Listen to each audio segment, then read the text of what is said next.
The galaxy had a word for humans. Jumani. In the Varen tongue, it translated loosely as the soft ones who smile too much. It was not meant as a compliment. Among the elder species who had mapped the stars long before humanity learned to split the atom, humans were considered pleasant at best, harmless at worst, a young civilization barely worth cataloging. Good for trade. Occasionally amusing. Never threatening. Darien Voss knew what they called his kind. He had been living among them for 6 years. He did not mind. He was 34, lean in the way of a man who forgot to eat when he was reading, with dark circles under patient eyes and ink-stained fingers that were more comfortable holding a datapad than a weapon. His official title aboard the Varen royal vessel Aurelian was Cultural Liaison and Intellectual Tutor, a position created specifically for him after the Varen Empress decided her daughter needed to understand humanity before humanity became too large to ignore. Princess Lyra Vera was 17 by human count, silver-haired and golden-eyed in the way of her people, with a mind like a sharpened blade wrapped in silk. She absorbed languages the way dry soil took in water, completely, immediately, without waste. She had mastered Standard English in 4 months. In 6, she was correcting Darien's punctuation. Their lessons filled the long corridors of the Aurelian with argument. "You are being deliberately obtuse," she said one afternoon, perched on the edge of a gravity couch while Darien paced. "The human concept of honor is self-contradictory. You claim to value honesty, yet your entire literary tradition celebrates strategic deception." "Odysseus wasn't celebrated for lying," Darien said. "He was celebrated for being clever enough to survive when the universe wanted him dead. That is a distinction you are inventing. That's a distinction that kept him alive." He smiled at her. "There's a difference between lying to protect yourself and lying to harm someone else. Humans understand that difference, even if we're not always great at living by it." Lyra considered this with the particular expression she wore when she was revising an opinion she did not want to revise. "You are annoyingly difficult to defeat in argument." "Thank you," said Darien. It was not a compliment. "I know," he said. "I took it as one anyway." The attack came on the 43rd day of the diplomatic transit through the Kelrath Passage. Darien was in the observation deck running Lyra through a history module on human conflict resolution, a very short module, she had said drily, given how rarely you resolve anything, when the ship shuddered. Not a navigation tremor. Something harder. Something intentional. "That is weapons fire," Lyra said, and she said it the way she said everything, calmly, precisely, and exactly right. The Aurelian's alarms came half a second later. The attackers were efficient. Darien would grant them that. 6 vessels, configured in a Hierovan pincer, a mercenary formation used to disable rather than destroy. Capture work. They wanted something aboard the ship, not the ship itself. He figured out what they wanted when the emergency bulkhead sealed between him and Lyra's corridor. They took her in 11 minutes. By the time Darien reached the sealed section, the breach pod had already disengaged. He stood at the viewport and watched it go, a gray cylinder shrinking against the stars, and felt something settle into place inside his chest. Not panic. Not rage. Something quieter and considerably more dangerous. Commander Vea Dross found him there. She was the head of the Royal Guard, 7 feet of silver-armored Varen soldier who had never taken a human threat assessment seriously in her life. "The princess has been taken," she said, as if he might not have noticed. "We are calculating pursuit vectors. You should return to your quarters, Tutor. This is a military matter." Darien turned from the viewport. "How many vessels?" 6. "Armed." "You are not equipped." "I'm not asking to command your fleet, Commander." His voice was very quiet. "I'm asking how many vessels." She studied him.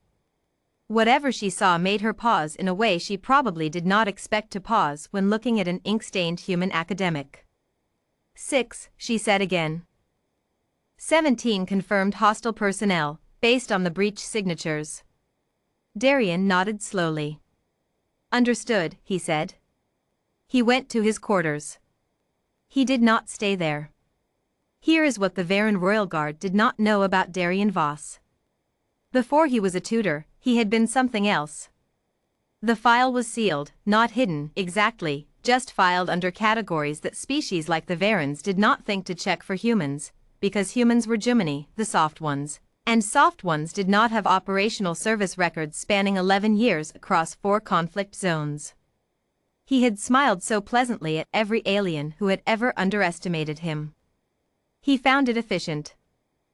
The mercenaries had taken Lyra to a refit station 3 light minutes from the engagement point, close enough for a fast extraction, far enough to feel safe.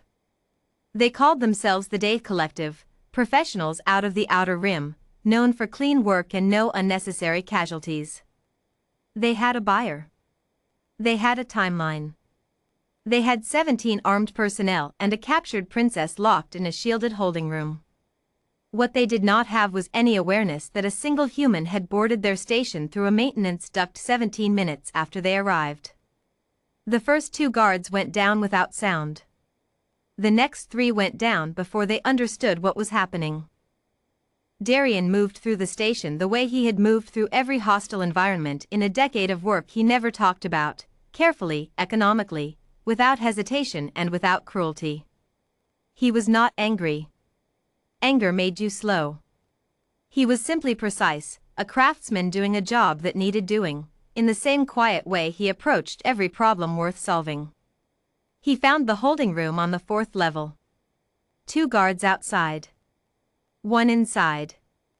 A commander who had made the mistake of entering the room to deliver a message to his valuable cargo. The princess was sitting on the floor with her arms bound and her golden eyes absolutely furious. When Darian stepped through the doorway, shirt torn, bearing the signs of a station crossed the hard way, every threat in the room already neutralized behind him, Lyra stared at him for a long, silent moment. "Tutor," she said. "Princess," he said. "You are bleeding." He crossed to her and cut the binding with a tool from his belt. "It's minor. Can you stand?" "Of course I can stand." She stood. She was a full head shorter than him and radiated the particular dignity of someone who had refused to be frightened even when frightened. "How many?" 17. "Are they?" "Incapacitated." "Alive." He met her eyes. "I'm not in the habit of killing people who can be stopped." Lyra looked at him for a moment, truly looked, in the way she looked at arguments she was revising. "They would have sold me." "They made a bad decision," Darian said simply. "Let's go." Commander Vea Dross received the signal from the mercenary station 40 minutes after she had told the human tutor to return to his quarters. The message was brief. 17 hostile personnel were secured and breathing, ready for Varen custody. The princess was unharmed. The vessel could be boarded safely. The commander stared at the message for a long time. Then she stared at the small figure of Darian Voss crossing the docking bridge back to the Aurelian, one hand resting lightly on Princess Lyra's shoulder, the 2 of them arguing, she could tell from their posture, even at distance, about something that was almost certainly theoretical. "You should have told me," Lyra said, when they were back in the observation deck. The stars were still again. The galaxy had resumed its enormous, indifferent turning. "About what you were before." "It wasn't relevant," Darian said. "You didn't need a soldier. You needed a tutor. You are still a tutor." "Yes. And also the other thing." "Yes." Lyra was quiet for a moment, in the way she was quiet when she was deciding how to say something precisely. "The Varen scholars who advised my mother about this arrangement, they said humans were not a species of consequence. That your kind were pleasant. Manageable." She paused. "They said Jumini." "I know," Darian said. "They were wrong."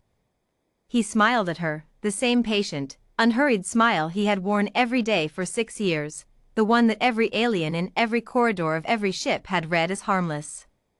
"They usually are," he said. Outside the viewport, the stars continued past in their long, cold river. The galaxy did not yet understand what it had let in through its doors. It would.